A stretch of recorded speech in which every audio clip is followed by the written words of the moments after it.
pues ya pasan los 2 minutos, entonces daremos inicio a esta cuarta sesión del webinar. Pues muy buenas tardes tengan todos y todas.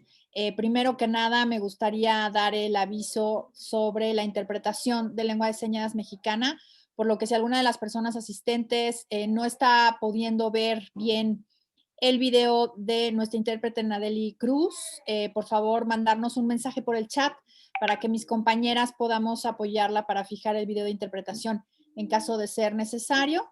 Y bueno, pues voy a dar un segundo para que nos puedan poner esto en el chat para poderles dar el apoyo.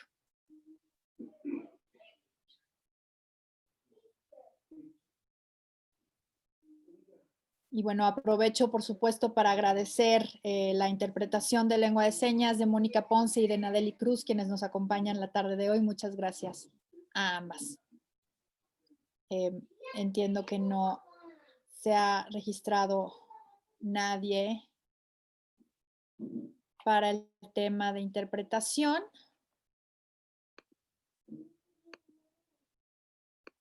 Entonces, bueno, pues vamos a dar inicio, ya son las 4:04, así que vamos empezando. Pues bienvenidos, bienvenidas a esta cuarta y última sesión del webinar sobre discriminación, acoso y hostigamiento sexual, manifestaciones y mecanismos de atención desde organismos públicos y privados. Este evento, como saben, tiene el objetivo de reflexionar sobre las manifestaciones, las causas y las formas de atender la discriminación por razones de género, el acoso y el hostigamiento sexual, tanto en organismos públicos como en organismos privados. Como ustedes saben, pues este webinar ha contado con 4 sesiones, en donde pues ya hemos hablado sobre lo que es el hostigamiento y el acoso sexual, el rol de las masculinidades, las buenas prácticas en diversos sectores, qué es la justicia restaurativa y los mecanismos de atención en diversos espacios.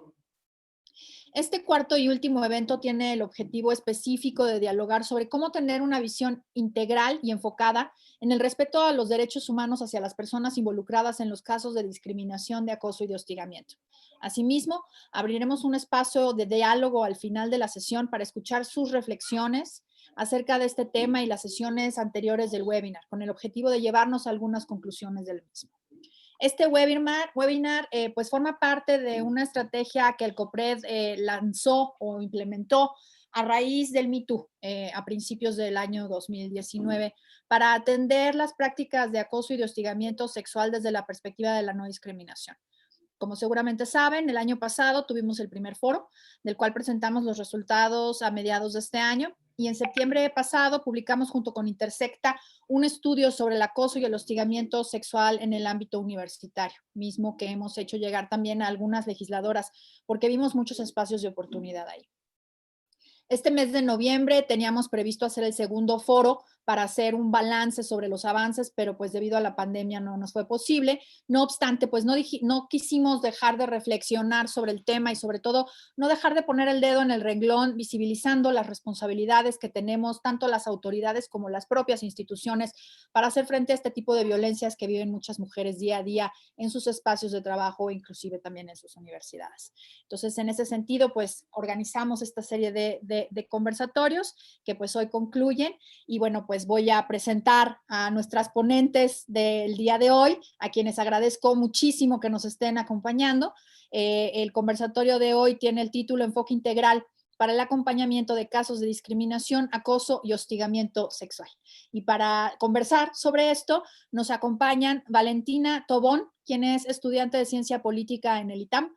Ella investiga y escribe artículos sobre feminismo, pobreza menstrual, desigualdad social y política latinoamericana y dirige varios proyectos para la difusión cultural de productos escritos, realizados o dirigidos por mujeres. También escribe textos literarios e investiga sobre literatura mexicana y latinoamericana. Forma parte de la Cuarta Ola, organización estudiantil del ITAM que busca transgredir el status quo patriarcal dentro y fuera de la institución. Valentina, por acá no te veo. Hola, buenas tardes. Mucho gusto. Muchas gracias por invitarnos. No, al contrario, muchísimas gracias por estar aquí, es un gusto. También nos acompaña Sara Cabello. Ella es estudiante también de Ciencia Política y Relaciones Internacionales en el ITAM. Ella es presidenta de la Cuarta Ola y vicepresidenta de Girl Up Ciudad de México e integrante del segundo Parlamento de Mujeres de la Ciudad de México. Es una apasionada feminista interseccional e investiga sobre los efectos de la militarización en la violencia de género. Otro de sus intereses son la justicia menstrual y reproductiva y las políticas migratorias. Sara, es un gran gusto tenerte por acá con nosotras. Muchas gracias por la invitación, el gusto es mío. Al contrario. Esperanza Baleón Gordillo, quien es estudiante del 5º semestre de la licenciatura de Trabajo Social en la Escuela Nacional de Trabajo Social y cuenta con estudios de introducción de perspectiva de género, género y violencia de género. Ha participado en foros como el Congreso de Jóvenes en Movimiento, el Coloquio Políticas de Juventud y otros espacios informativos sobre derechos humanos. Esperanza, muchas gracias por estar por acá también. Te agradezco. Muchas gracias por la invitación. Y también está con nosotros Estefanía Heredia. Ella es maestra en género, derecho y proceso penal. Asimismo, está certificada a nivel nacional en la atención presencial del primer contacto de mujeres víctimas de violencia de género. Inició su carrera profesional trabajando a favor de las mujeres desde distintas trincheras. Primero como integrante de la Secretaría de Promoción Política de la Mujer para un instituto político y posteriormente como asesora legislativa para el Congreso Federal y local del Estado de México, donde contribuyó a los esfuerzos para robustecer el presupuesto y las leyes en materia de trata de personas. En su paso por el Instituto Naucalpense de la Mujer, creó fuertes redes de apoyo psicológico, así como mecanismos de atención integral para mujeres víctimas de violencia de género. Actualmente dirige la consultora Estrategias M, brindando herramientas para la implementación de las normas oficiales y mexicanas, incidiendo en los procesos de reflexión para transformar las conductas en materia de violencias y desigualdades, situándolas bajo nuevos referentes de actuación. Pues muchísimas gracias también a ti, Estefanía, es un placer tenerte por aquí. Gracias, igualmente. Pues conforme ya se les había platicado, en el orden sería, empezaría Estefanía, por favor, con su exposición y ya después les seguiría yo dando la palabra a las demás compañeras. Excelente, muchas gracias. Pues nuevamente agradezco mucho esta oportunidad, esta invitación y también agradezco pues el trabajo que hemos tenido con diferentes personas de COPRED en este año. Voy a empezar a compartir un video porque me parece que un punto muy importante es ver a la atención desde adentro, ¿no? Desde lo que significa atender a una persona que ha sufrido violencia. Entonces voy a ver nada más un minutito para continuar con la exposición.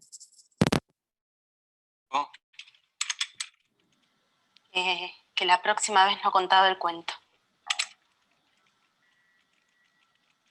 ¿Dónde se golpeó? Me golpeó. Acá. Una patada. Señora, ¿puedo hablar un poquito más fuerte, por favor? Dígame de nuevo qué fue lo que usted le dijo para que se pusiera así. No, corten. ¿Cómo? ¿Qué fue lo que le dijo para que él se pusiera así? ¿Ella es la culpable ahora? ¿Cómo se golpeó? ¿Resulta que el tipo la maltrata y ella ahora lo hace poner así? No, pero viste como dicen, mirá cómo me haces poner. Y por eso, si vos sos un oficial que está tomando declaración a una mujer que viene a pedirte ayuda, vos no podés pensar que es ella la que lo hace poner así y que el tipo la termina lastimando. Mira esta chica, está aterrada. Vos pensás que ella hizo un enorme esfuerzo para venir hasta acá a buscar ayuda. Vos la tenés que tratar bien. ¿Estamos? ¿Vamos de nuevo? Ok, hasta aquí nos vamos a quedar para no consumir todo el tiempo. Y me gustaría hablar justo de 3 elementos en el video. Aunque en el video no estamos viendo un tema de hostigamiento o de acoso, sí estamos viendo claramente violencias y también estamos viendo tema de discriminación. Entonces, hay 3 elementos que quiero destacar. El primero es la indiferencia. Parte de reconocer a las partes involucradas. Esto es súper importante. La persona que ha agredido, la persona que está recibiendo la agresión y la persona que está atendiendo a la persona que ha recibido la agresión. Y esta última es súper importante para el éxito o el fracaso de este acompañamiento integral del que vamos a platicar el día de hoy. Porque a partir de esto quitamos esta despersonalización de la atención, ¿no? Dejamos estos buzones afuera y realmente nos concentramos en atender a la persona que estamos viendo de frente. En segundo lugar, quiero mencionar el miedo. Dejemos de tener miedo de llamarle a las cosas por su nombre. Dejemos de decir queja, ¿no? Como esta falta o esta parte de eufemismo, ¿no? Poniéndole también un estereotipo de que son las mujeres las quejosas, que estamos esperando que sean las mujeres quienes se quejen de estas conductas. Y llamámosle por lo que es una denuncia, ¿no? Un acto, un delito, una falta a la que estamos viendo. Y por último, y no menos importante, está la parálisis que provoca la falta de mecanismos claros, tanto de seguimiento como de investigación y sobre todo en el tema de sanciones, ¿no? Me gustaría concentrarme como en esas tres cosas en esta primera intervención. Muchas gracias.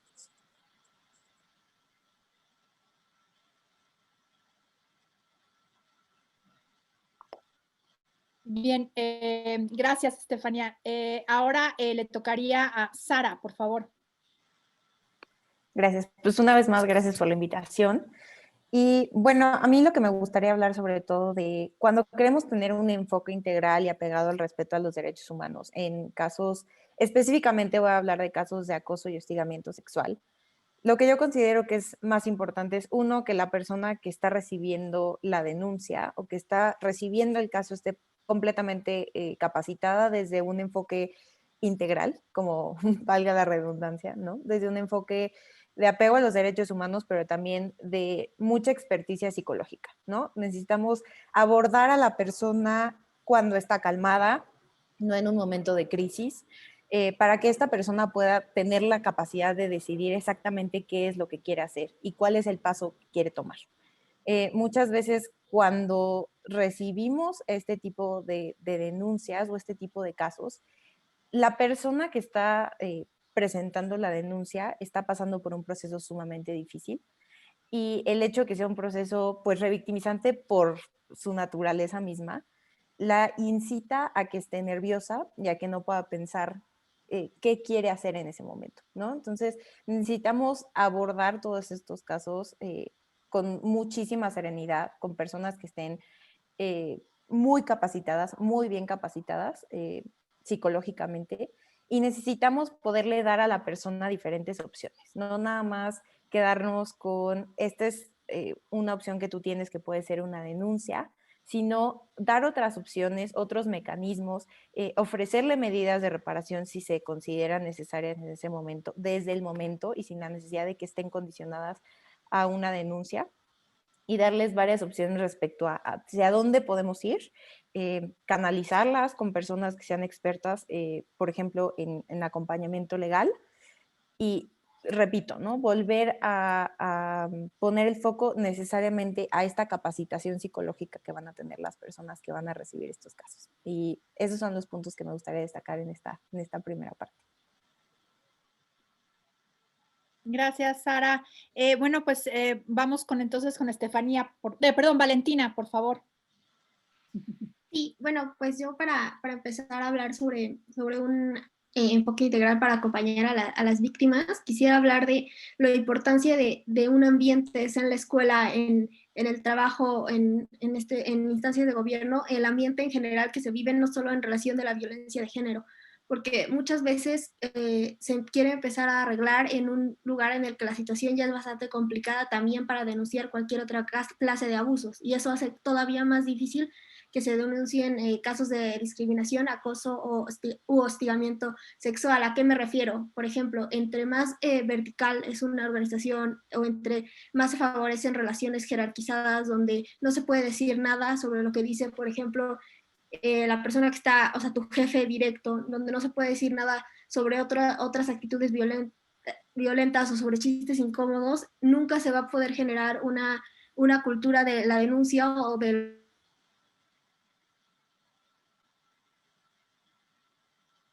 las mujeres puedan llegar y decir, está pasando esto. Entonces, creo que eso es muy importante. Y ya hablando directamente de los casos de acoso y hostigamiento, creo que es muy importante lo que decía Sara sobre las opciones. Creo que eso es muy importante, porque muchas veces creemos que las mujeres simplemente quieren medidas punitivistas cuando no necesariamente, y creo que tenemos que reenfocar el objetivo del acompañamiento, que es que la mujer se sienta lo más cómoda posible en el espacio, sea el trabajo, o cualquier enfoque. Ese es el objetivo principal y tenemos que buscar medidas hacia allá, no medidas hacia cómo va a ser más fácil correr a los acosadores o cómo va a ser más fácil como proceder legalmente, sino que el enfoque deberían ser las víctimas.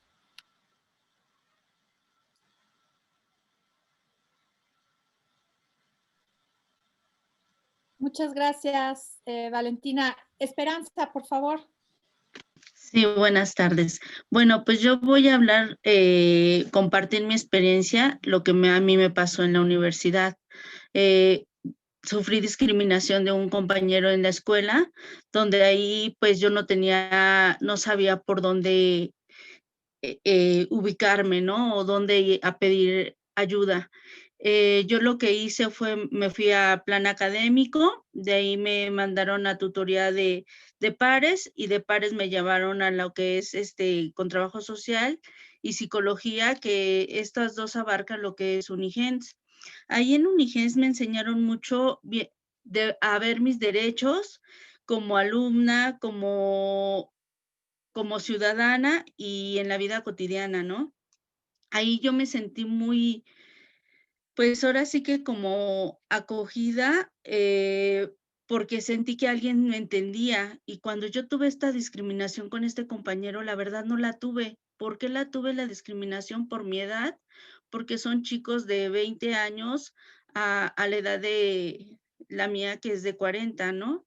Entonces, hubo mucha discriminación en parte de mi compañero y eso me afectó porque yo no quería ya ir a la escuela, yo ya no quería saber nada, yo ya me quería ir, o sea, yo ya no quería seguir estudiando. Yo dije, esto no es para mí, o sea, son para chicos jóvenes, ¿no?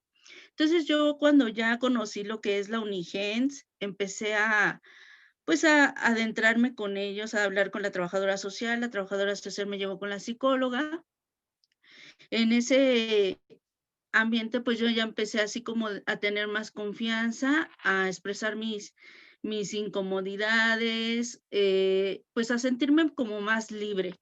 Entonces ya empecé a hablar con ellos y pues de verdad que me ha ayudado mucho.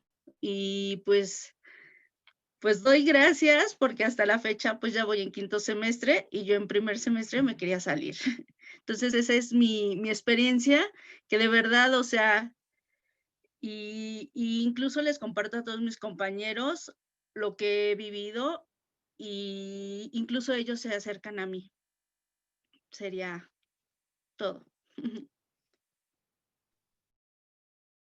Muchas gracias, Esperanza. Pues hemos platicado ahora en esta primera ronda sobre la importancia de qué hay que tomar en cuenta para tener un enfoque integral y apegado a los derechos humanos en el acompañamiento en estos casos de discriminación, acoso y hostigamiento sexual.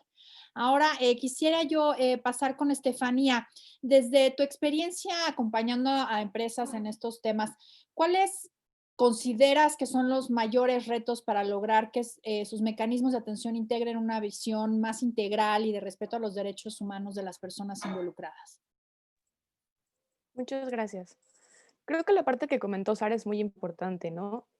Sobre todo en tema de las empresas, los mismos trabajadores y trabajadoras que están ahí son las mismas personas que están atendiendo estas quejas. No son personas profesionales o que están específicamente encargadas de atender este tipo de quejas. Entonces, desde ahí, pues tenemos un grave problema, ¿no? Pero quería concentrarme en 3 cosas, 3 palabras. La primera sería identificar, ¿no? Como institución, como persona, tengo que identificar para mí qué es lo grave, ¿no? Como vimos en el video, que haya pasado en mis instalaciones, que no lo haya contado antes, que sea una persona ejemplar la que realizó esta agresión o este acto, ¿no? ¿A quién o a quiénes quiero proteger yo como institución, ¿no? ¿Hasta dónde quiero y puedo actuar? ¿Qué me corresponde y qué no me corresponde? ¿Cuál sería entonces el problema?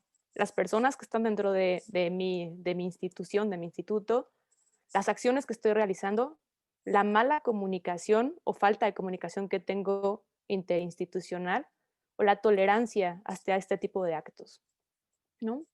En la parte de la atención sería ver y enfocarnos a no tener prejuicios, a ver a las personas por la persona que tengo realmente enfrente y no por si tiene tantos años o tiene tal edad, es lo mismo, si cualquier cosa extra, ¿no? Tengo una persona de carne y hueso enfrente de mí y eso es a lo que tengo que estar viendo. Tenemos que reaprender, revalorarnos, ¿no? Y en esto viene el tema de los derechos humanos. Esta atención integral debe de llevar qués y cómo específicos, sin comprometernos a cosas que no se puedan cumplir, pero tampoco, como se dice, pateando la problemática y no responsabilizándome como institución también, ¿no? En eso, pues tratamos de ser muy puntuales en las capacitaciones que damos a las empresas. Y por último, no estaría completo esto si no actuamos, ¿no? Tener protocolos, documentos establecidos que me ayuden a delinear por dónde puedo y debo ir. ¿Qué es lo que va a suceder si pasa esto? ¿No? ¿A dónde tengo que dirigirme? Porque aquí, por ejemplo, Esperanza nos contaba, es que fui a un lugar y luego fui a otro y luego fui a otro. Y eso también cansa a la persona que ha recibido este tipo de violencia, ¿no? Tener casos tipo, ¿no? Sabemos que todos son diferentes, pero sí hay algunas características similares. Entonces, poderme concentrar en, bueno, entonces entra dentro de casos de hostigamiento, entra dentro de casos de acoso, es discriminación, ¿no? ¿Cómo lo voy a tratar? Tener también mecanismos para poder investigar, ¿no? Porque no se vale que yo le diga a la persona que ha sufrido la agresión que me tiene que traer testigos de lo que ha pasado, ¿no? Se trata de que yo como institución tengo los mecanismos para poder investigar qué pasó realmente, más allá, ¿no? Y por último me gustaría decir el tema de confidencialidad, que no se vuelva radio pasillo y por tanto que sean comunicaciones oficiales, desde la cabeza, desde el director y no comunicaciones de bajos medios, ¿no? Que se vea esta parte de responsabilidad institucional. Gracias. Muchas gracias, Estefanía. Para Valentina y para Sara, yo quisiera preguntarles, primero vamos contigo, Sara, para continuar con el orden. ¿Cómo parte de una organización estudiantil que visibiliza las violencias que se viven en su universidad, qué consideran ustedes que hace falta para que las instituciones de educación privada realmente atiendan de forma integral los casos de discriminación, acoso sexual y hostigamiento sexual? Bueno, pues a mí me gustaría mencionar 4 cosas, ¿no? Que considero que hacen falta. La primera es un compromiso real con acabar con este tipo de casos de hostigamiento sexual y de violaciones de derechos humanos, ¿no? En general, no solamente enfocadas a las mujeres, porque muchas veces las instituciones privadas, bueno, de educación privadas, ven esto como un problema que las alumnas trajeron a la mesa, ¿no? Y nos ven a las mujeres que visibilizamos la violencia como las que tenemos el problema, ¿no? Y nos llaman incómodas y por más que dentro del discurso se diga que están comprometidos para acabar con este tipo de prácticas, en realidad es que del discurso a las acciones hay muchísima distancia, ¿no? Entonces necesitamos un compromiso real por acabar con esto y por tratar de entender cómo es que se viven las violencias, no nada más actuar por actuar y actuar en caliente en el momento sin sentarnos a detener cómo se están viviendo estas violencias, a quiénes afectan y cómo las podemos reparar. Eso es lo primero, ¿no? Sentarnos a pensarlo, un compromiso real por acabar con este problema. El segundo, yo creo que es que requerimos centros únicos de atención. Es decir, necesitamos que todas las personas que están dentro de las escuelas privadas sepan a dónde acudir o con quién acudir en el momento en el que pasan este tipo de circunstancias. Desde la experiencia personal, en nuestra universidad no tenemos un centro único de atención. Tenemos varias cabezas de autoridades a quienes podemos acudir en estos casos, pero no hay un centro único. Entonces es bastante complicado para las víctimas que sepan con quiénes ir, si esas personas van a estar disponibles y además están en diferentes direcciones, en el caso específico de nuestra universidad, ¿no? Hay una persona encargada en dirección escolar, hay una persona encargada en la dirección de asuntos estudiantiles, hay una persona encargada en rectoría, pero no hay una unidad, ¿no? Entonces, es un poco difícil que la persona sepa a dónde ir y si en verdad la persona con la que está acudiendo realmente le puede ayudar. Entonces, necesitamos centros únicos de atención. Esa es la segunda condición. En tercer lugar, yo creo que, y un poco de la mano con la parte del compromiso, es justamente las estadísticas, ¿no?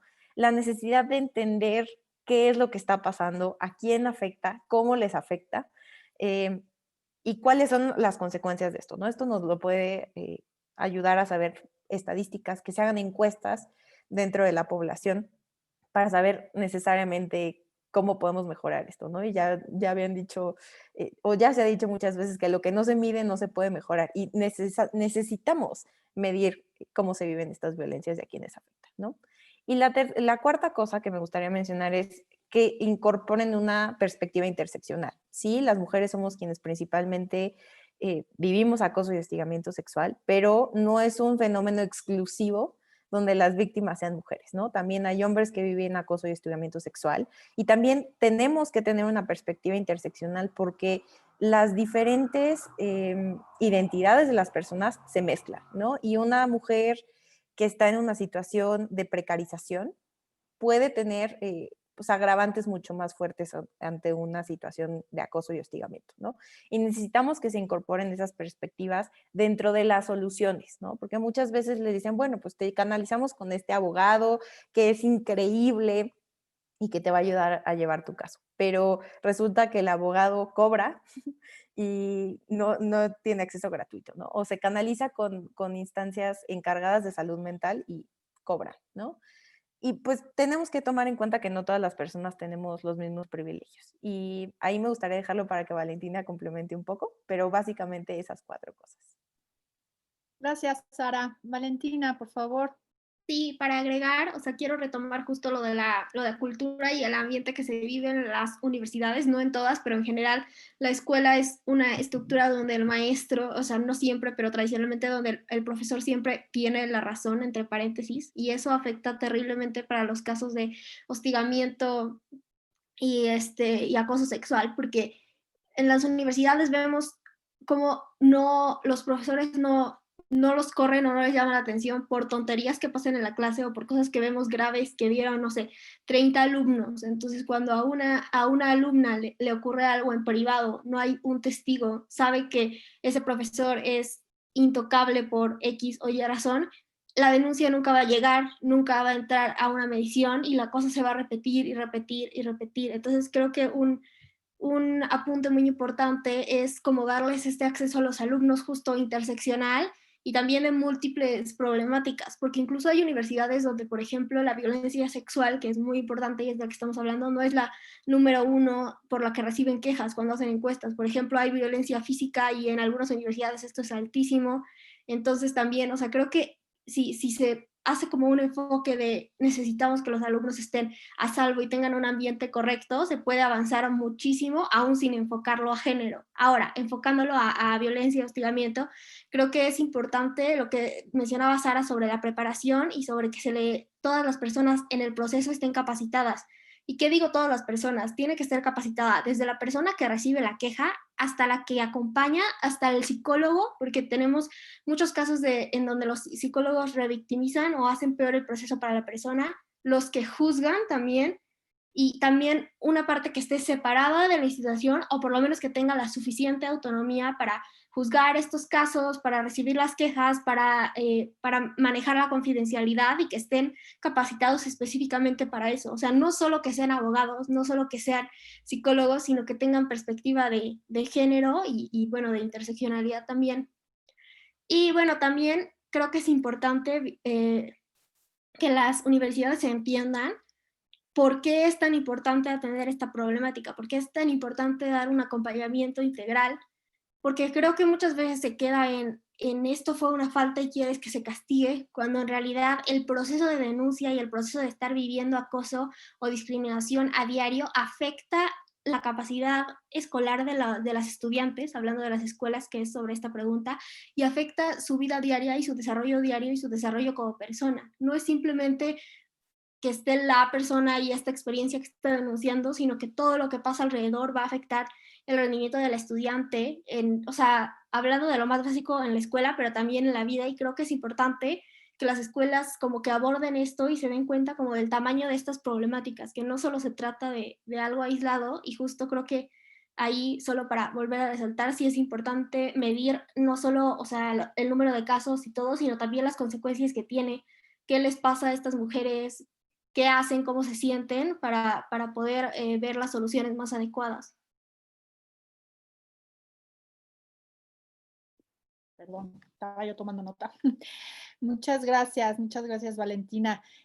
Antes de dar la palabra a Esperanza, quisiera yo comentar brevemente y pedirle a mis compañeras si pudieran compartir en el chat el link justo del estudio que realizamos junto con Intersecta, con algunos, pues me atrevo a decir como pisos mínimos sobre la atención que deberían de dar las universidades y comentar que uno de los hallazgos de ese estudio, y tiene que ver justamente con estos pisos mínimos que algunas escuelas implementan y otras no, escuelas, universidades, tiene que ver con la ausencia de normas que regulen esto. O sea, no hay una obligación para las universidades para atender los casos de discriminación, de acoso y de hostigamiento dentro de sus instalaciones. Entonces, esto es una ausencia muy grave que deja a todas las alumnas pues en un estado de indefensión y, si me permiten la expresión, de buena onda de las universidades que buscan atender el problema y pues justamente no lo hacen muchas veces pues de manera adecuada. Entonces, muchísimas gracias por sus aportaciones, porque además complementan, por supuesto, de manera muy rica lo que viene en ese estudio, que se los quiero compartir también. Y también, pues, el tema que me gustaría que Esperanza nos comentara sobre el tema de la visión psicosocial en los procesos de acompañamiento de los casos de discriminación, de acoso y de hostigamiento sexual, perdón. ¿Por qué es importante implementar esto? Por favor, Esperanza. Si andas por acá, ya te perdí. Creo que se desconectó, tuvo un problema de conexión. Sí, estoy ya contactándola, pero sí, ya no la veo por aquí. Ok. Sí, pues bueno, mientras regresa, bueno, pues justo, ¿no? Uno de los hallazgos era y por eso decía yo hace un momento que habíamos acercado este estudio a algunas legisladoras, tanto locales como federales, porque vemos un espacio de oportunidad, un área de oportunidad muy grande, ¿no? La Ley Federal del Trabajo fue reformada en el 2019, justo para hacer obligatorio en los espacios laborales el tener protocolos de atención, el cero tolerancia con las prácticas de discriminación y de acoso y de hostigamiento, pero en las universidades no hay nada. Y el marco legal que regula las universidades habla de menores de 18 años. Entonces, pues básicamente todas las mujeres y las personas que son acosadas y hostigadas, que como bien dice Sara, no solamente somos las mujeres, es la mayoría, pero también pasa a los hombres según los datos y las estadísticas de INEGI, pues básicamente están desprotegidas, ¿no? No hay ninguna obligatoriedad para las universidades para establecer estos mecanismos de atención, unidades de atención y protocolos, ¿no? Al final del día. Entonces las universidades pues un poco lo están haciendo para cumplir con un compromiso, algunas con la convicción y otras solamente para decir, bueno, ahí está, ya cumplimos, ¿no?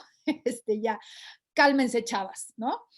Que pues tampoco, ¿no? Es un derecho lo que están exigiendo ustedes, ¿no? A una vida libre de violencia y en los casos universitarios, pues a la educación, porque al final del día, como decía Valentina, pues cómo te afecta esto en tu vida diaria y en el acceso a la educación, porque pues ya ir a la escuela, ir a la universidad, ir a tomar clases significa pues exponerte a violencias de distintos tipos. Creo que ya está Esperanza por aquí.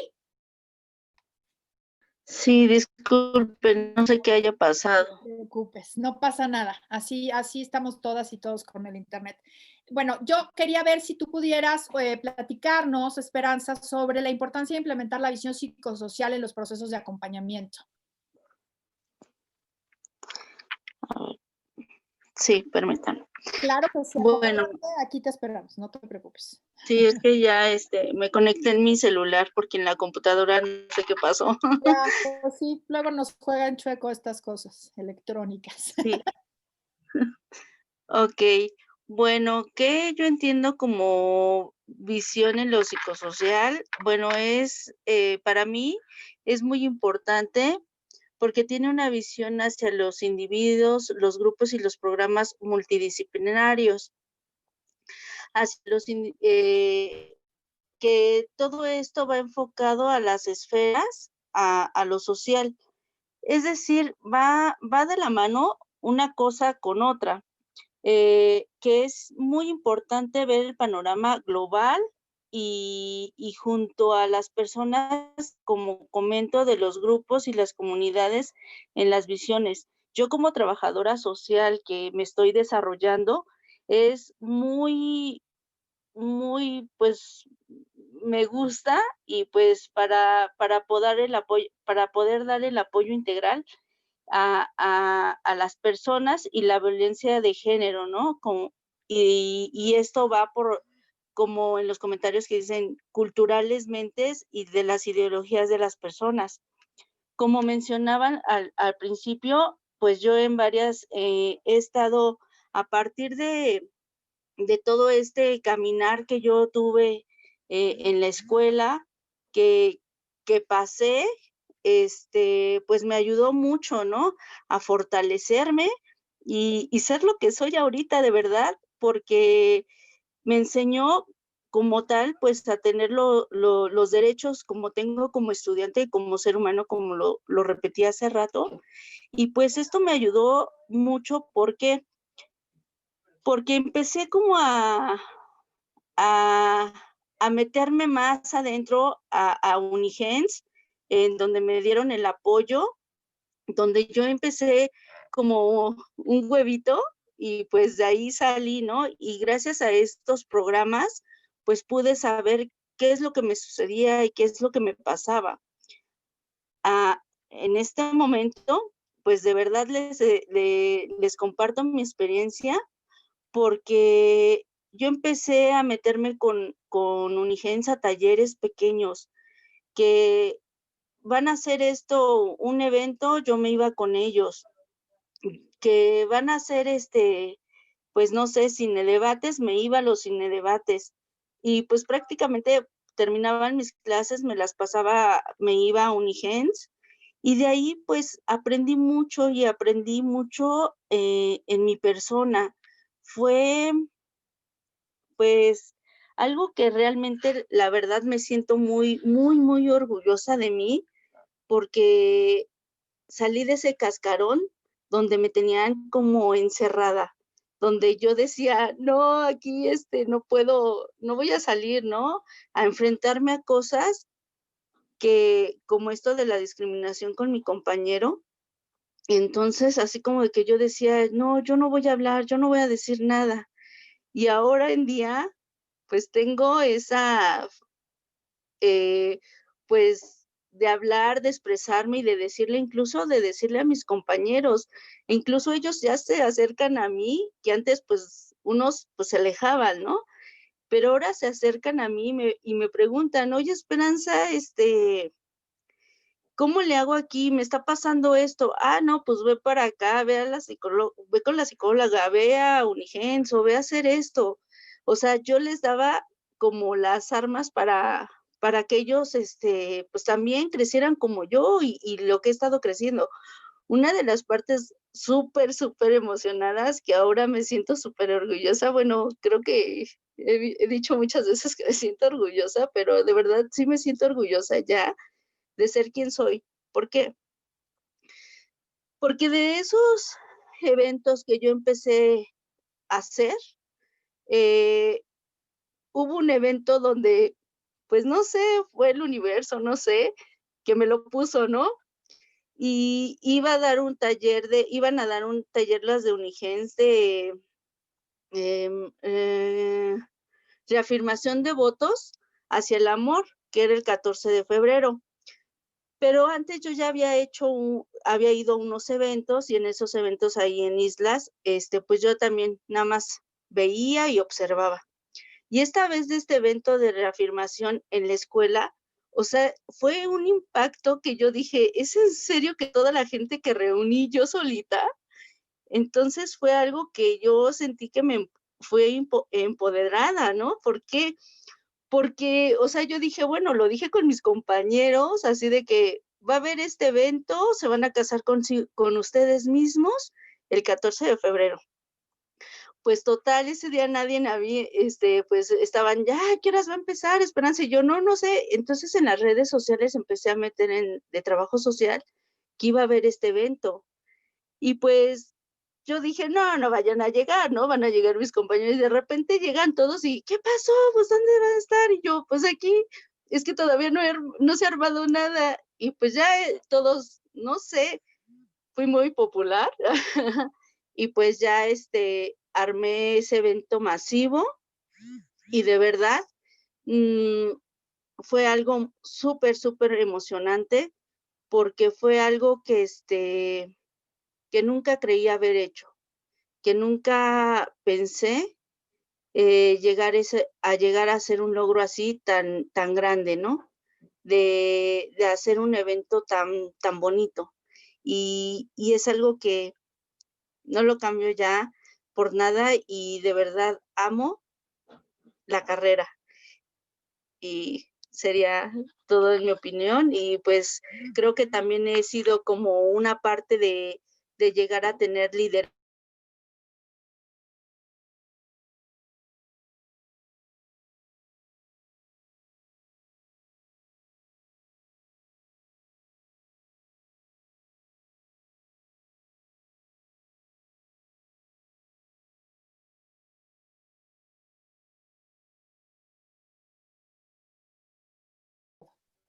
Gracias. Pues, para ir cerrando este espacio y abrir la parte ya de preguntas y respuestas con las 157 personas que nos están acompañando, quisiera yo pedirles sus conclusiones sobre cómo lograr prevenir, eliminar, prevenir, atender de forma integral estos fenómenos en los distintos espacios en los que ustedes se encuentran, en los que ustedes pues están activamente impulsando cambios.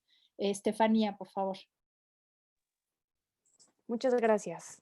Quiero felicitar a Esperanza, yo también me emocioné mucho con su testimonio. Y creo que es parte de esto, ¿no? De vernos, de reconocernos, de ver nuevamente a la persona que está enfrente. Hace poco tuve la oportunidad de platicar con una empresa pequeña, unas 35 personas, y me tocó darles un taller justo de hostigamiento y acoso sexual. Y la mirada por la pantalla igual de las personas era otra vez, ¿no? Justo otra vez. Y es justamente tratar de abordarlo desde un punto de vista diferente. No es nada más qué es el acoso, cómo se da el acoso, cuáles son los casos en los que tú estás cometiendo acoso, sino realmente verlo como algo cercano, como algo que incluso tú puedes estar replicando y no te das cuenta, ¿no? Entonces esta parte es muy importante. ¿Cuáles son las actitudes que cada una de nosotras y cada uno de nosotros estamos tomando para hacer más grande este problema, que es un problema de todos, ¿no? Como bien decían Sara y Valentina, no es un problema de las mujeres que se van a quejar, ¿no? Es un problema de todas y de todos. Entonces, me parece que viéndolo de esta manera integral y sabiendo que existen estos mecanismos específicos de atención o a dónde dirigirme para poder tenerlos, pues podría ser una manera en la cual podemos comenzar a dar un pasito más, ¿no? Un pasito más hasta esta integración como personas, hasta de ver a la otra persona como mí igual y no como alguien distinto. Me quedaría como con esta parte de la reflexión. Muchas gracias nuevamente. A ti, Estefanía. Sara, ¿cómo lo ves? Pues yo me enfocaría muchísimo en la parte de la prevención, ¿no? Yo creo que lo primero que tenemos que hacer, y un poco con base en lo que decía Estefanía, es desnormalizar estas conductas, ¿no? Y despatologizarlas también. Entender que la persona que acosa, que hostiga y quien discrimina no es un monstruo y que todos somos parte del problema. Todos, todas, todos somos parte del problema y todos ejercemos estas estructuras y estas discriminaciones en las otras personas, ¿no? Y lo primero es empezar a ver cómo le vamos a hacer para que todos precisamente lo veamos como un problema colectivo, ¿no? Eso yo creo que es lo primordial, porque una vez que logramos hacer eso, empezamos a llamar al cuestionamiento propio y así empezamos a prevenir que sucedan estas cosas. Una vez que nos hacemos conscientes de que podemos ejercer esa violencia, es mucho más fácil que estemos dispuestos a no violentar, ¿no? Entonces yo me enfocaría más que nada en eso, ¿no? En desnormalizarlas y prevenir a través de campañas y otro tipo de mecanismos, pero sobre todo campañas que hagan ver que este es un problema colectivo. Muchas gracias, Sara. Valentina, por favor.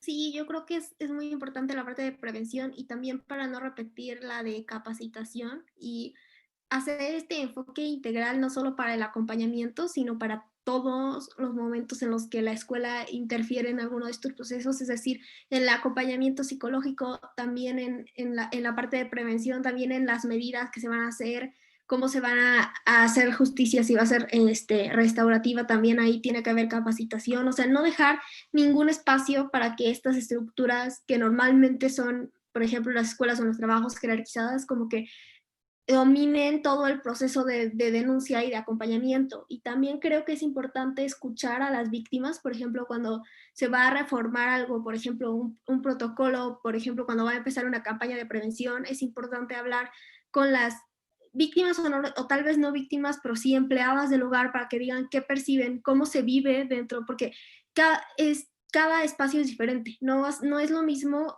No podemos hablar de cómo se implementaría, por ejemplo, en la universidad de Sara y mía, un protocolo, que cómo se implementaría en un trabajo o incluso en otra universidad con diferentes características. Entonces creo que es importante siempre tomar en cuenta las particularidades de la cultura institucional, del espacio, del tipo de personas que estudian o trabajan ahí, del tipo de trabajos que se hacen ahí, etcétera, y escuchar. Creo que es muy importante estos espacios en los que escuchamos experiencias, pero también espacios de donde se va a empezar a implementar la prevención o incluso un protocolo. Muchas gracias, Valentina. Esperanza, una reflexión final. Pues una reflexión que, pues, que todos podemos salir adelante, que no importa que nos discriminen o que nos dañen o que nos acosen, siempre nada más hay que voltear, tener una mirada a dónde podernos enfocar y con quién dirigirnos y con quién poder hacer este acompañamiento que tenemos, que nos hace sentir mal, ¿no? Buscar ayuda profesional. Eh, Me parece perfecto que nosotros somos en la ENS, tenemos la Unigents.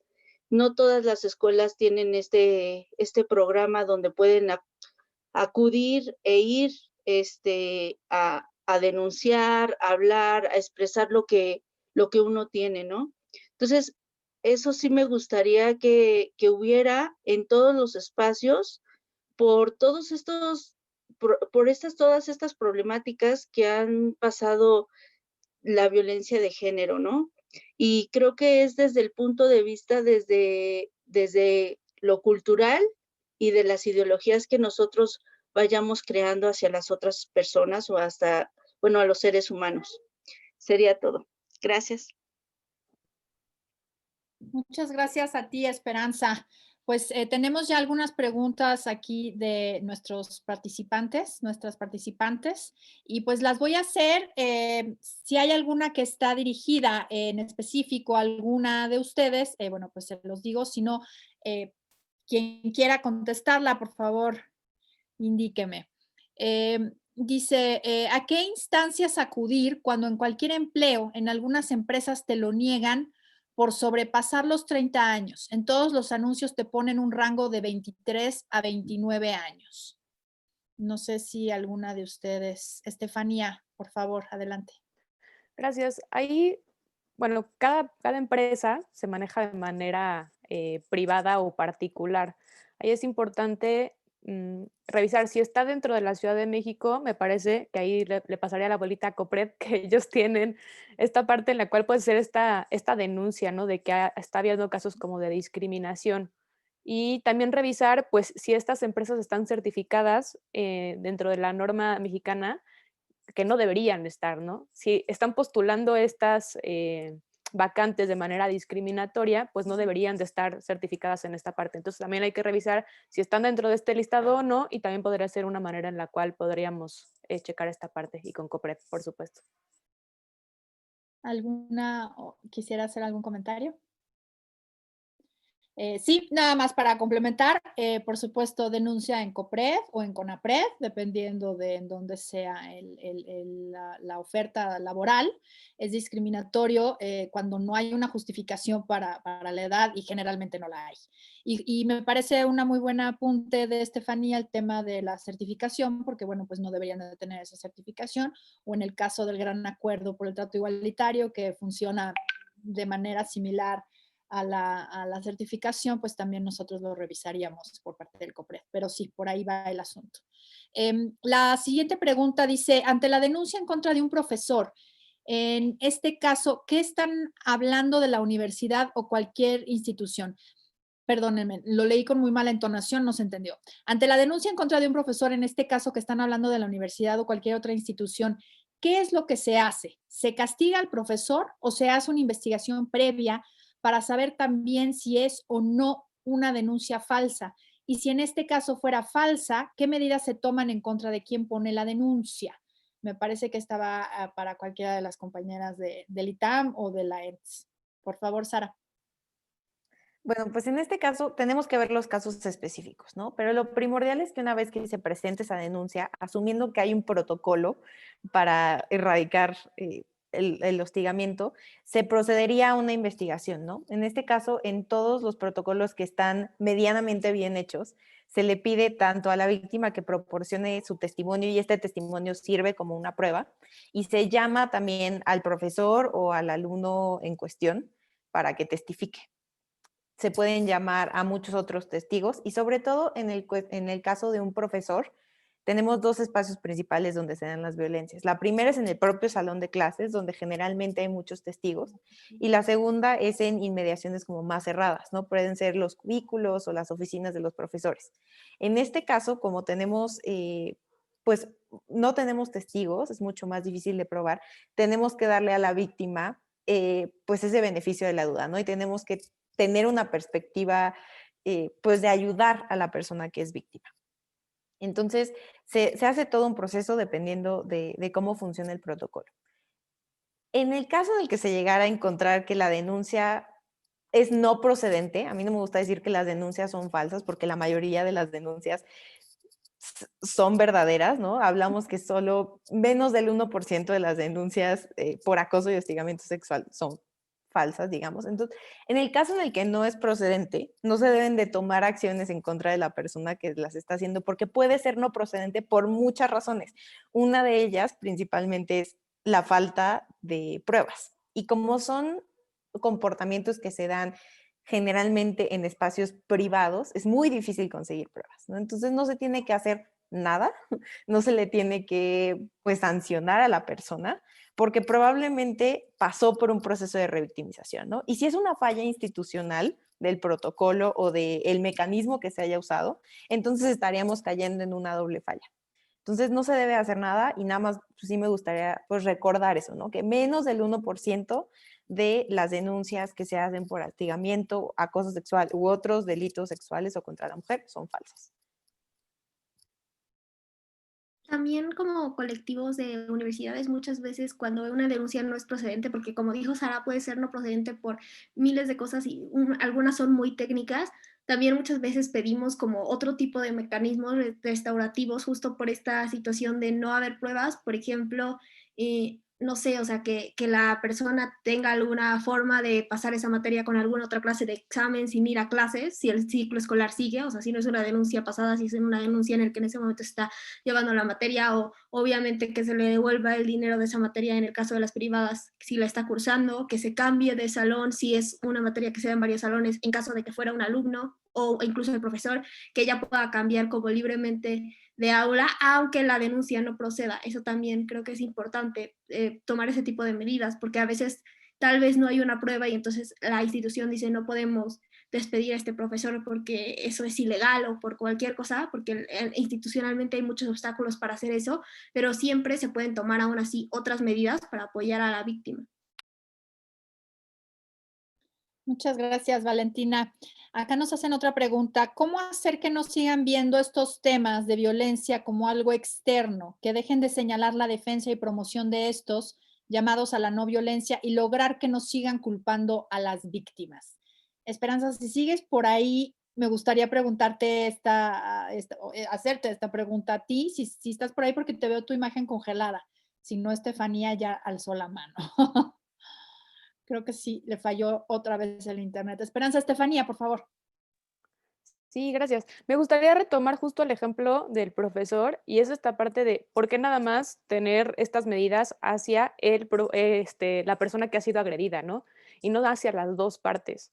Esto es muy importante porque así también le quitamos como el peso o el foco a esta mujer que ha sido agredida u hombre que ha sido agredido y se lo damos también a que los profesores también pueden tener estas medidas, ¿no? De precaución, de protección, o sea, tenemos que verlo justamente de manera integral y creo que así se va quitando. En cuanto al tema de las denuncias falsas que va como ligado a esta pregunta, es una persona que ha recibido una agresión, uno va a contarlo con mucho miedo, o sea, no sabe qué es lo que va a pasar, ¿no? O sea, se ve muchas veces en el lenguaje corporal de la persona. Por eso a mí me gusta abrir cuando doy una plática o algo con un video porque se ve explícitamente lo que está pasando. O sea, ella va con muchísimo temor, muchísimo miedo de lo que está pasando. No sabe por dónde empezar. Y creo que ahí también se puede ver como la realidad y poderlo poner en palabras y en la persona que estamos viendo, ¿no? Actualmente. Entonces, digo, creo que por ahí podemos ir empezando un poquito, poniéndole rostro a las violencias, ¿no? Sara, Valentina, ¿quisieran agregar algo? Sí, Sara, adelante. Bueno, pues yo creo que para dejar esto, dejar de ver esto nada más como un problema de las víctimas, ¿no? Se requiere precisamente dejar de invisibilizar estas violencias, ¿no? Hablar de la multiplicidad de violencias que se pueden llegar a dar y también cómo estas afectan no solo a la víctima en cuestión, sino que afectan todo el tejido social de una comunidad estudiantil o en una empresa o en donde sea, ¿no? Nos afectan todo el ambiente y por eso es que tenemos que tener un compromiso con esto, ¿no? Porque no solo afecta a la persona, sino que cuando hay un ambiente donde se tolera la discriminación, donde se tolera el abuso, donde se tolera el acoso sexual y el hostigamiento, se empiezan a normalizar otras violencias y posteriormente a lo mejor no podemos caer en sí en una definición de acoso, de hostigamiento, pero sí podemos llegar a incomodar mucho a las personas, ¿no? Porque empezamos a tolerar estas violencias. Entonces, es muy importante que lo entendamos como algo que nos afecta a absolutamente todos, porque todos queremos estar en un espacio educativo, laboral o en cualquier espacio sintiéndonos cómodos, sabiendo que nuestros derechos se van a respetar. De acuerdo. Yo quisiera hacer un apunte, porque algo que dijo Estefanía, de repente pensamos que las prácticas de acoso y de hostigamiento en las universidades suceden de parte de los profesores hacia las alumnas, pero también sucede de parte de los alumnos hacia las profesoras. A mí me sucedió. Y no hay mecanismos luego para que las profesoras de asignatura, como era mi caso, pudiéramos acudir a decir, oigan, pues está pasando esto en mi salón de clases, ¿no? Entonces, también entender que las violencias suceden, digamos, de los profesores o de una relación jerárquica, digamos, de hostigamiento hacia sus alumnas, pero también al revés. Y no necesariamente tiene que ser un tema heterosexual, pues, de un profesor a una alumna, sino puede ser de un profesor a un alumno o de una profesora a una alumna o a un alumno, en fin, o sea, yo creo que la mirada interseccional es fundamental. Perdón, nada más quería hacer ese apunte porque me parece súper importante, porque de repente pensamos, pues a lo mejor acostumbradas también a pensar que la mayoría son profesores, ¿no? Y que lo que sabemos es que la mayoría son profesores, o sea, los que acosan son hombres profesores, digamos, ¿no? Entonces, pero también no perder de vista esto. Voy a hacer una pregunta más y les quiero pedir a las 4, por favor, si pudieran responder las otras mientras pasamos a la siguiente parte para ya no alargarnos tanto. Ay, espérenme, que ya se me perdió la que iba yo a hacerles. ¿Qué opinan? No está planteada así, pero dice, pero tanto en instituciones de gobierno y educativas, ¿deberían llevar a cabo la táctica de grabar los hostigamientos y acosos para tener las pruebas necesarias para, en estos casos, que sean recurrentes y así poder realizarse, entiendo, poder probarse, ¿no? Por ejemplo, decían el tema del cubículo o alguna cuestión así. No sé qué opinan, me pareció interesante esto.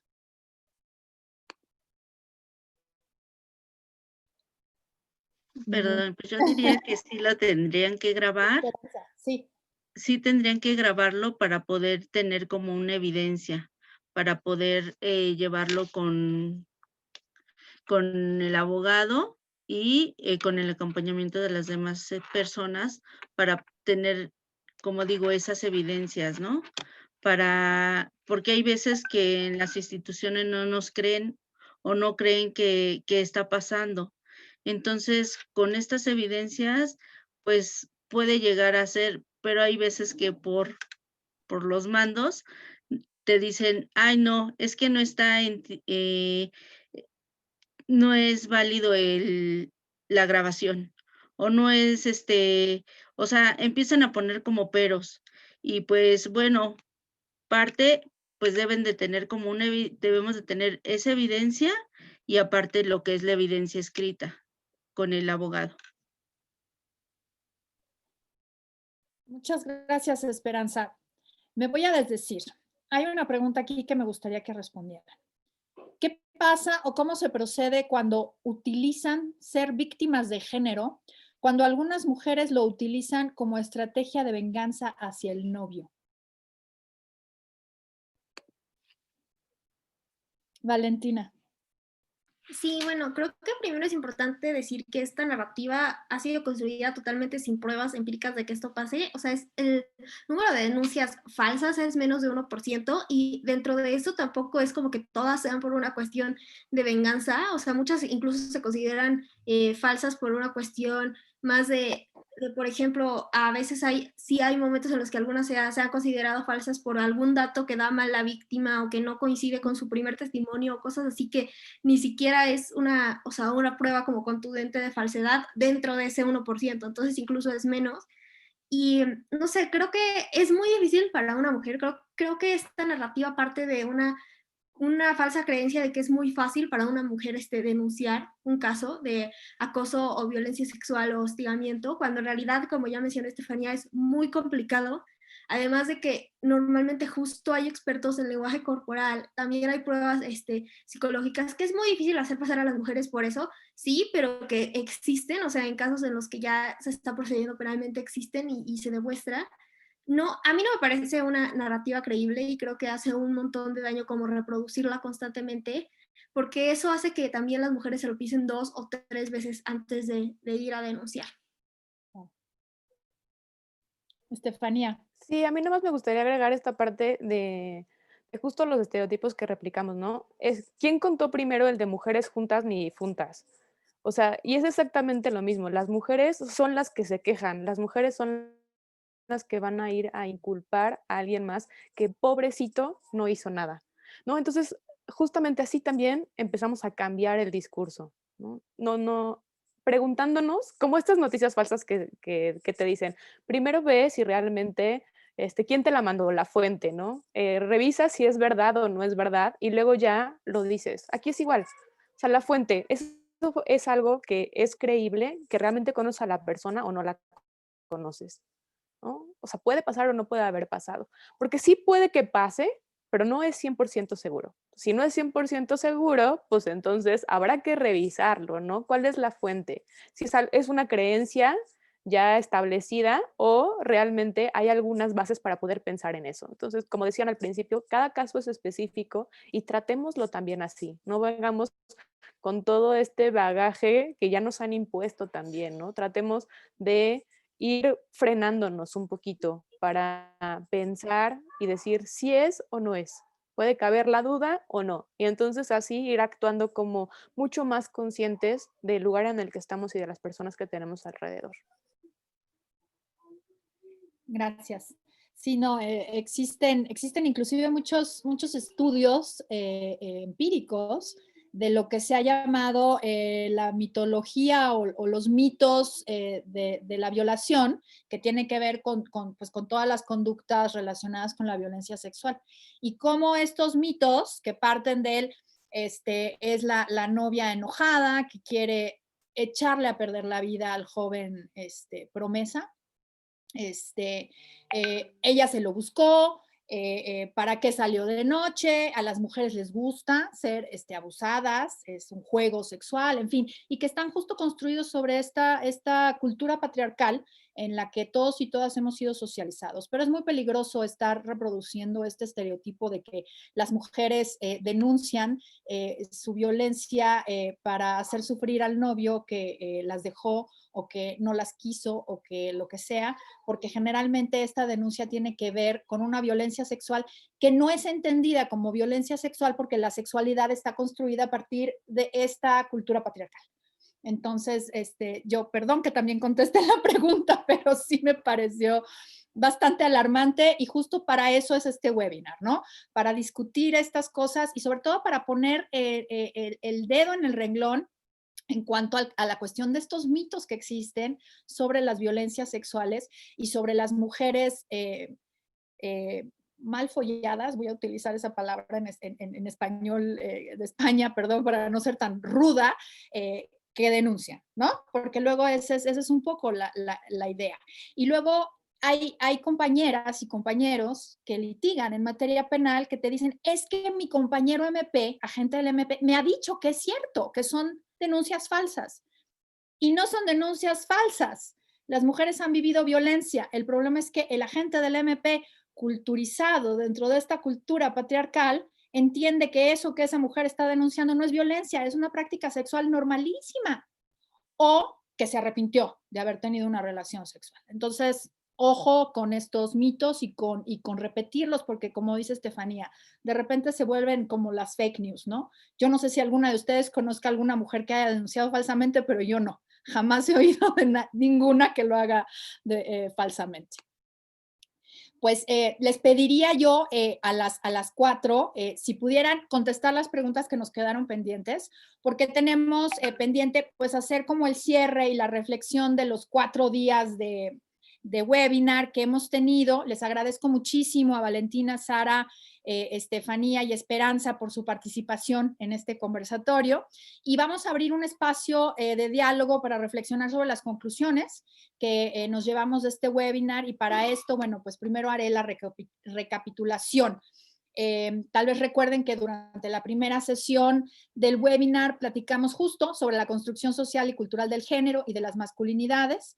Lo hicimos con el objetivo de comprender cómo las construcciones sociales e históricas alrededor de lo masculino y de lo femenino son la raíz de los fenómenos discriminatorios, del acoso y del hostigamiento.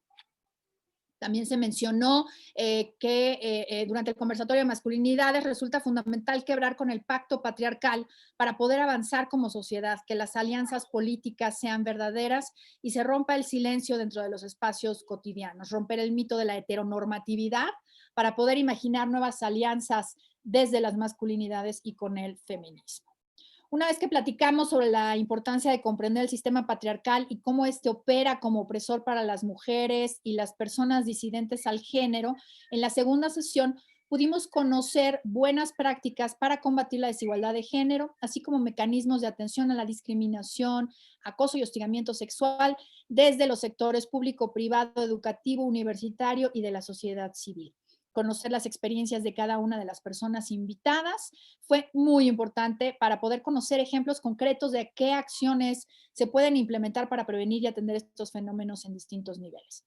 En la tercera sesión hablamos sobre justicia restaurativa y sobre mecanismos alternativos no punitivos para la atención de la discriminación, acoso y hostigamiento, con el objetivo de conocer y reflexionar sobre las distintas formas de restaurar los daños que ocasionan las faltas, ofensas y delitos que se manifiestan en distintos espacios. Los mecanismos punitivos, castigadores y sancionadores no son la única opción para atender las problemáticas de la violencia de género y es necesario mirar a otras alternativas que nos ayuden no solo a atender los casos específicos, sino a cambiar la cultura patriarcal en la que vivimos. Y justamente este es el interés de COPRED para abordar estos temas, porque creemos que de repente el discurso se mueve hacia lo punitivo, hacia lo penal, y creemos que hay espacios para poder atender estas violencias dentro de los propios espacios donde suceden o en instituciones como el propio COPRED. Y para terminar, pues el día de hoy platicamos de las formas en las que podemos implementar estos enfoques integrales para el acompañamiento de casos de discriminación, acoso y hostigamiento con la intención de obtener una visión enfocada en el respeto a los derechos humanos de las personas involucradas.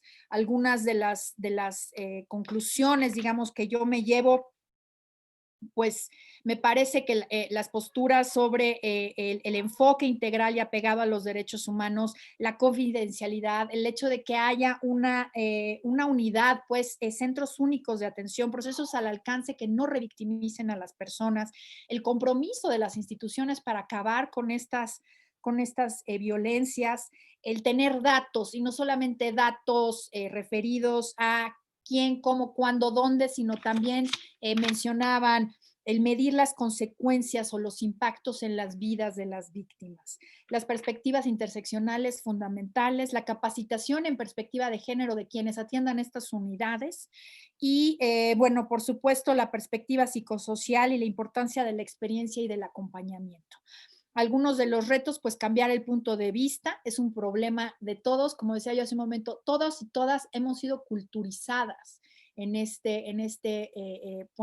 cultura patriarcal, en este sistema patriarcal, y justamente entender que un acoso, un hostigamiento que vive alguien, que vive una mujer, pues nos hace en cierta medida responsables a todos y empezar a generar ambientes proactivos, ¿no? En donde si vemos, presenciamos, conocemos de algún acoso, de algún hostigamiento, de algún acto o práctica discriminatoria, podamos evitarla, prevenirla o inclusive denunciarla.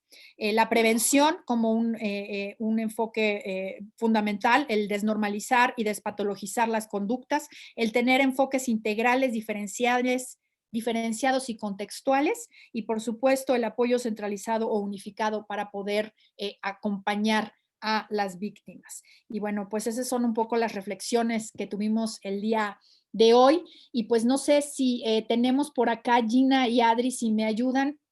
Mientras hablaba, no estaba yo viendo el chat, pero si alguno de ustedes quisiera tomar la voz, por favor indíquenos para hacer alguna reflexión sobre el webinar, las 4 sesiones, por favor. Hola, Jera. Sí, justo en el lado derecho de la pantalla, los participantes y las participantes pueden levantar la mano o incluso manifestar vía el chat si desearían hacer uso de la voz para hacer algún comentario sobre pues, las reflexiones del webinar. Entonces, aquí ya veo una mano levantada. Le voy a dar la palabra a Talía. Sí, por favor, adelante.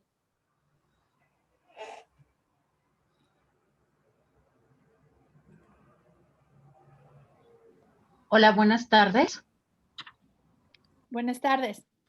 Hola, pues bueno, antes que nada, muchas gracias por realizar este tipo de forums, un poquito de espacio para no atolondrar o atosigar aquí a nuestra intérprete de lenguaje de señas, que agradezco que existan estas estrategias. Creo que un punto dentro de esta mesa de trabajo fue la discusión sobre lo que es realmente.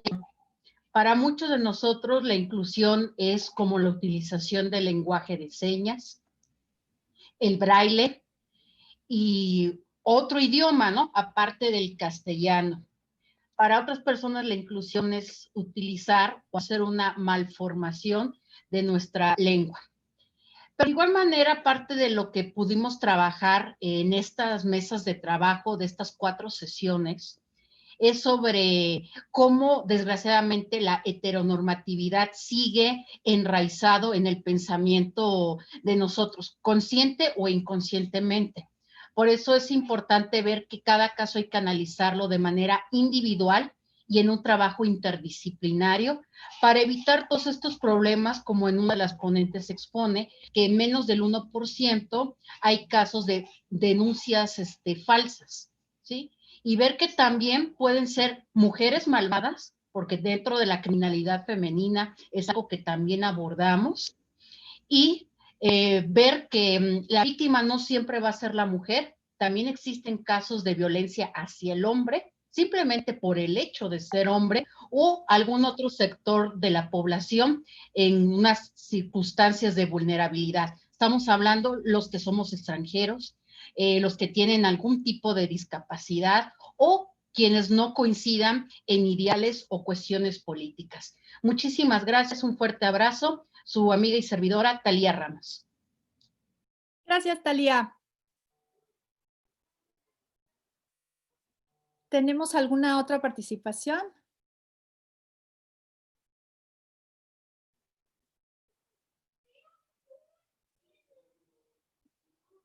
No sé, Gina.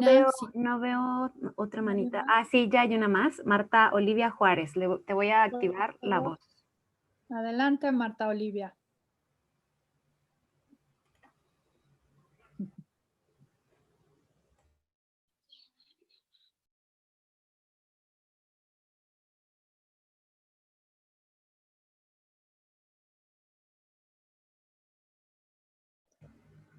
Es que no había desactivado mi micrófono.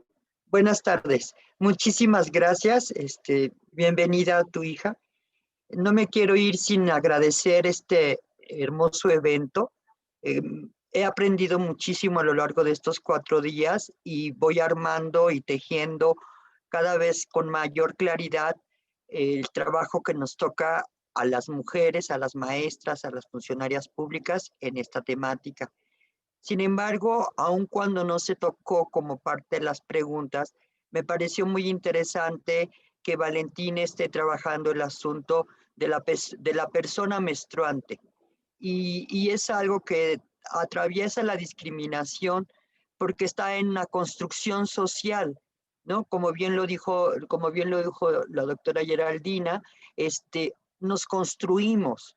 ¿Y qué tanto el tema de la sangre, producto de un tabú, ¿no? Es un tabú que es prohibido, que es malo, también nos ha configurado como un modelo de mujeres perniciosas o malévolas o malvadas, ¿no? Entonces, eso me parece muy interesante que Valentina lo esté trabajando.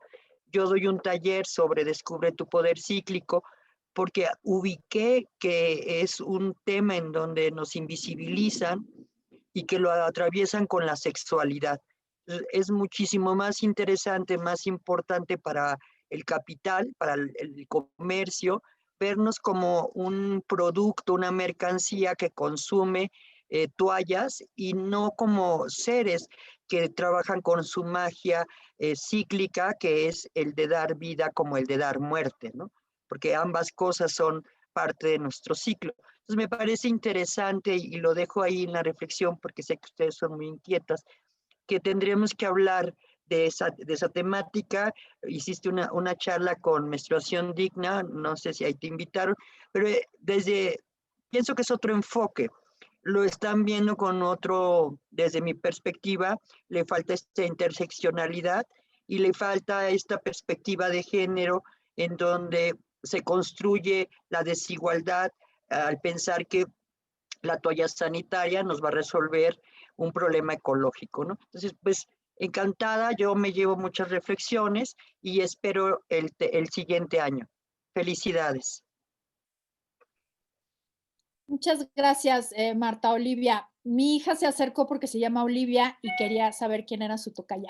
Entonces, no, muchísimas gracias por la reflexión con respecto al tema de la menstruación. Efectivamente, estamos trabajando mucho con esta agrupación de Menstruación Digna y justo hoy en la mañana comentábamos con las colegas, en enero queremos tener algún encuentro más. Entonces, bueno, pues evidentemente ahí estaremos. Si nos puedes también compartir en el chat dónde das estos cursos y todo esto para también localizarte, por favor. Muchas gracias. No sé si hubiera alguien más que quisiera intervenir o quisiera hacer algún comentario, reflexión sobre el webinar.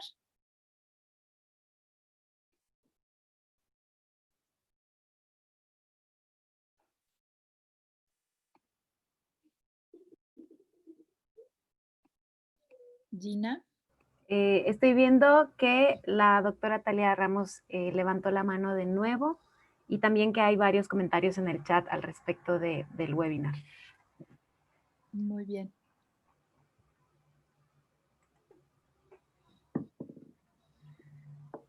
Nuevamente, saludo a todos. Pues bueno, me gustaría, aprovechando los micrófonos, ponerme a sus órdenes. Igual yo me dedico al campo de la investigación en grupos vulnerados como criminóloga. Ha sido un punto muy importante porque casi no hay estudios sobre la discriminación hacia estos sectores de la población. Actualmente estoy llevando lo que es diversidad sexual y grupos que tengan que ver con el ámbito migratorio, refugiados y los solicitantes de asilo. Actualmente estoy llevando una certificación por parte de la ONU y me encantaría, si en algún momento hay la oportunidad en esta institución de CONAPRED, poder resaltar esta investigación y que sea conocida por las personas interesadas en temas de derechos humanos. Gracias. Muchas gracias, Talia. Con mucho gusto. Hay otra manita alzada de Elisa Candela. Elisa, por favor, adelante.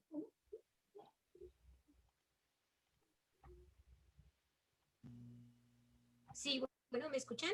Sí, adelante.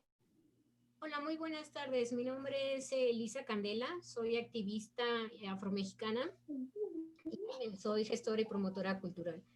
Bueno, a mí estuve en las 4 webinars y la verdad se me hicieron súper interesantes, ya que justo, pues bueno, hemos conocido muy poco sobre estos temas y la verdad ya con el panorama que se estuvo mostrando, pues me abrieron como más esta idea de todos los temas que se estuvieron hablando, ¿no? Y la verdad, más que nada, pues es acercarme a ustedes, agradecerles por este webinar, que pues es una gran ayuda para nosotros como afromexicanos y afrodescendientes de conocer pues más allá de nuestros derechos y esta diversidad, ¿no? Y más que nada, pues bueno, tomé la palabra para agradecerles y pues bueno, esperemos que nos sigan como teniendo más webinars para que nosotros como afrodescendientes pues conozcamos y sepamos más sobre nuestros derechos y pues hacerlos que nos lo valoren, ¿no? Más que nada. Y eso sería todo. Muchísimas gracias por la palabra. Buenas tardes. Al contrario, Elisa, muchas gracias. Por supuesto que sí. Tendremos el próximo año seguramente muchos espacios, no solamente para discutir este tema, sino otros temas relacionados sobre todo con afrodescendencia y racismo, ¿no? Que son temas fundamentales que también nos ocupan desde el Consejo. Estaba viendo los comentarios con respecto a que no solamente las mujeres son víctimas de discriminación o son víctimas de violencias, referidas al hostigamiento y al acoso, y no, efectivamente no. Y justo en la primera sesión en la que me tocó a mí abrir con alguna charla, mostraba yo justamente los datos de las encuestas del INEGI, me parece que era la ENVIPE, y siempre me hago bolas entre la ENVIPE y la ENDIRE, no sé por qué, yo sé que son distintas, pero bueno, y justamente ahí lo que se mostraba era que cerca del 90% de las víctimas de acoso y de hostigamiento son mujeres, y que cerca del 90% de quienes hostigan y acosan son hombres. Entonces, por eso la conversación, digamos, se va hacia este tema, pero efectivamente también los hombres son víctimas de acoso y de hostigamiento.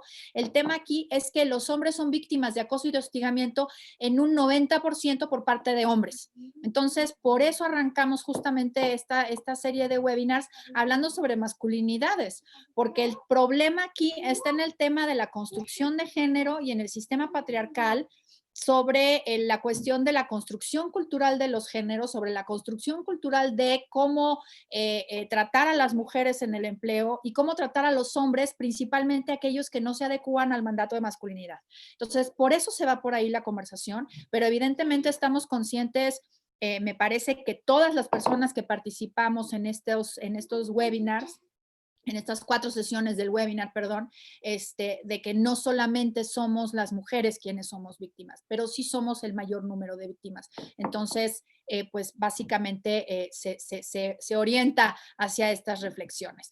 Pero creo que una de las reflexiones grandes, digamos, que nos llevamos de la tarde de hoy, justamente mencionada por las 4 panelistas, fue la perspectiva interseccional. Y la perspectiva interseccional, por supuesto que incluye a los hombres. Entonces, nada más quería yo hacer este comentario para que no se fuera nadie con esta idea de que no estábamos reconociendo que los hombres pudieran ser víctimas de hostigamiento o de acoso.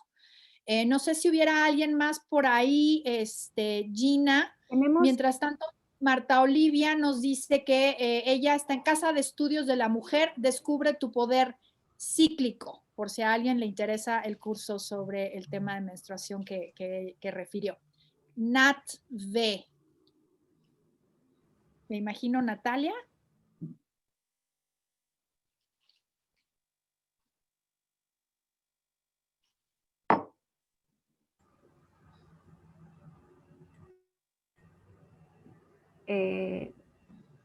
Creo que no se escucha. No se oye. Pero ya parece activo su audio. Sí. Nat, igual y si tienes algún problema, nos puedes... ya, creo que ya. Adelante. Ya creo que fueron los audífonos. Pues muchas gracias por el espacio. Bueno, mi nombre es Natseli Valdés, por eso es Nat, para que sea más fácil. Y pues bueno, pues muchas gracias por esta iniciativa. La verdad es que creo que aprendimos un montón. Y bueno, solamente digo, para darles un poquito el contexto, estoy en el área de responsabilidad social en una empresa y estamos justo trabajando en construir esta nueva área de diversidad e inclusión que no solamente hable de género, ¿no? Sino de los demás grupos vulnerados.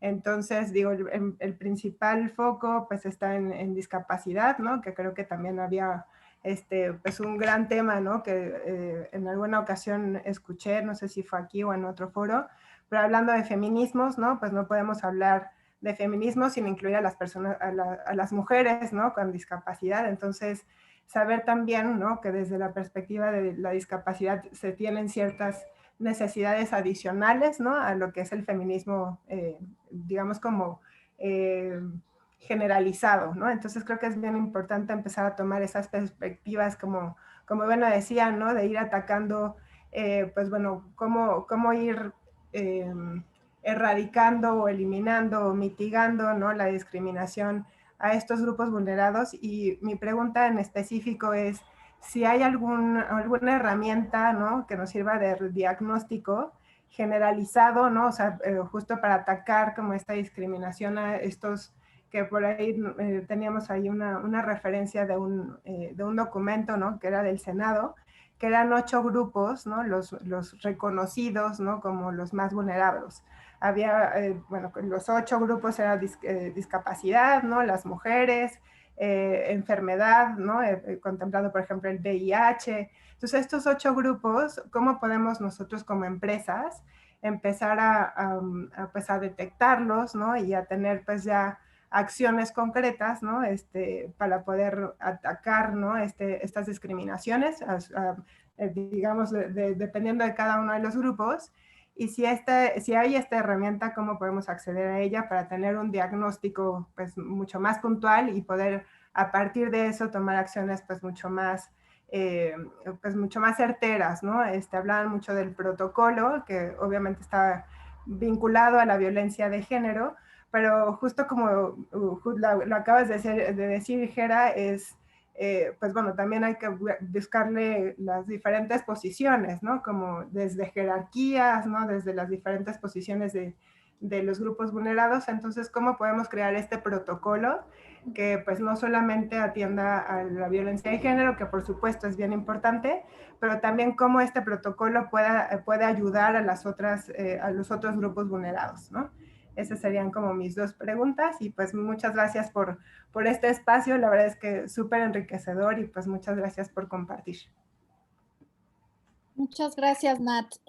Bueno, primero, sobre herramientas, hay muchas. La verdad es que tanto en la página web de CONAPRED como en la nuestra, por supuesto, pueden encontrar pues una producción bastante rica de estudios, de reflexiones orientadas a lo que se pueden llamar grupos en situación de vulnerabilidad, o en la Constitución de la Ciudad de México se reconocen como grupos de atención prioritaria.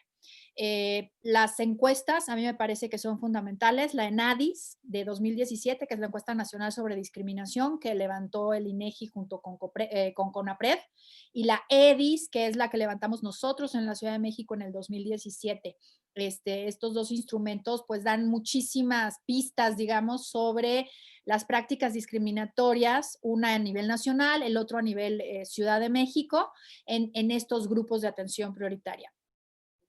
La Constitución de la Ciudad de México reconoce, pues son como 12 o 14, ya no me acuerdo, porque en la Ley para Prevenir y Eliminar la Discriminación de la Ciudad de México se reconocen más. Entonces, obviamente estas no son listas exhaustivas y son listas, digamos, o reconocimiento de grupos que atienden a sus condiciones históricas de exclusión, de violencias, de vulnerabilidad o de limitaciones en el acceso a sus derechos, ¿no? Esa sería como la lectura. Hay digamos, reflexiones teóricas acerca de qué hace a un grupo ser un grupo históricamente discriminado, o un grupo de atención prioritaria, o un grupo en situación de vulnerabilidad. Por ahí hay un libro maravilloso de Roberto Saba, a mí me gusta muchísimo, porque justamente adopta esta perspectiva, que es una perspectiva de la desigualdad estructural y no tanto la discriminación a partir de actos arbitrarios. Entonces, ver la cuestión desde esta perspectiva, digamos, estructural, de entender que son prácticas arraigadas culturalmente, arraigadas en nuestras estructuras, en nuestros sistemas, en nuestros marcos normativos, podemos justamente pues empezar a desmantelarlas. Y entonces, a partir de esta perspectiva, el tema, digamos, de protocolos o de toolkits o de medidas que se puedan adaptar o que se puedan implementar en una empresa como tú nos planteas, me parece que pueden atender a dos cuestiones. Una, a pensar en los grupos, por ejemplo, ¿cómo voy a atender a las personas con discapacidad? Entonces, puedo decir, a ver, yo lo que necesito es abrir contratación, una bolsa de trabajo para que entren personas con discapacidad a trabajar. ¿Cómo las voy a capacitar? ¿Cómo voy a hacer que el ambiente aquí sea accesible? No solamente en el inmueble, digamos, sino en los documentos, por ejemplo, en generar un ambiente, digamos, de inclusión y de respeto a la diversidad con los demás empleados, en fin, ¿no? Y la otra es adoptar una perspectiva interseccional cuando lo que busco es resolver un problema, como el acoso, hostigamiento sexual dentro del espacio de trabajo. Entonces, si voy a resolver ese problema, yo tengo que adoptar esta mirada interseccional tomando en consideración todos estos grupos, porque afecta de maneras distintas a cada una de estas personas que forman parte de los grupos de atención prioritaria. Entonces, son como dos perspectivas y yo creo que depende mucho de lo que la empresa quiera hacer, ¿no? Ahora acabamos de cerrar el lunes nuestro concurso de buenas prácticas, por ejemplo, y teníamos esas dos perspectivas, ¿no? Teníamos una, por ejemplo, de accesibilidad orientada específicamente a personas con discapacidad o personas mayores, de accesibilidad a páginas web, y otro, por ejemplo, orientado a licencias de parentalidad, que fue la buena práctica que ganó, licencias de parentalidad con perspectiva interseccional. Entonces eran licencias que no solamente eran para las mujeres y mujeres que parían o que necesitaban un tiempo de recuperación por la maternidad, sino parejas, familias diversas que necesitaban un tiempo para hacer este bonding o esta relación con sus hijos naturales, digamos, recién nacidos, paridos por ellos mismos, pues, o adoptados, ¿no? Entonces, en este sentido, me parece que depende de cuál es el problema que quieres resolver o la cuestión que quieres atacar, o sea, es la perspectiva con la que necesitas trabajar. Pero documentos pueden encontrar, insisto, en la página de CONAPRED, en la página de COPRED, y recomiendo este libro de Roberto Saba, que no les dije el título, se llama ¿Qué le debemos a los grupos desaventajados? Me parece. Es un libro de la editorial Siglo XXI. Si buscan Siglo XXI y Roberto Saba, seguro les aparece. Es una maravilla. Y bueno, pues con esa. Ya me alargué, me emocioné. Gracias. Pues no sé si quede alguien por ahí que haya querido participar mientras yo me arranqué con mi discurso. Gina. Por el momento no, Gera. Ok, pues entonces yo creo que pues vamos a dar por concluido este webinar, este ciclo de conversatorios, de pláticas, de charlas, de intercambio, de reflexiones. Estamos leyendo con mucha atención todos sus comentarios. Nos da muchísimo gusto que hayan participado tantas personas. El promedio fueron entre 150 y 160 personas conectadas, según entiendo, lo cual pues para nosotras es muy importante porque, bueno, pues poder conversar y reflexionar sobre estos temas, pero sobre todo generar, digamos, disparar de repente determinadas cosas en las personas que nos están visitando, que nos están escuchando, que están participando, pues para nosotros son importantes justamente para generar un cambio cultural y un cambio cultural en la medida de lo posible que erradique estas prácticas de acoso, de hostigamiento y de discriminación que suceden en los ámbitos laboral y en los ámbitos educativos. Pues muchísimas gracias. Pues son las 5:37 de la tarde del día 2 de diciembre del 2020 y pues damos por clausurado este ciclo de webinar dedicado a la reflexión sobre el hostigamiento, el acoso y la discriminación en los espacios privados y públicos, y pues les agradecemos muchísimo. Ya saben que tenemos varias actividades en línea, pues les esperamos en ellas. Que tengan una muy bonita tarde. Recuerden que estamos en semáforo naranja con alerta. Por favor, cuídense y si pueden evitar salir, eviten salir. Usen cubrebocas y muchas gracias. Y olvidé decir muchas gracias a los equipos de Adriana Aguilera, de Marcela Nochebuena, de Berenice Vargas y de Verónica Carranza por la organización de estos webinars. Felicidades, chicas. Gracias.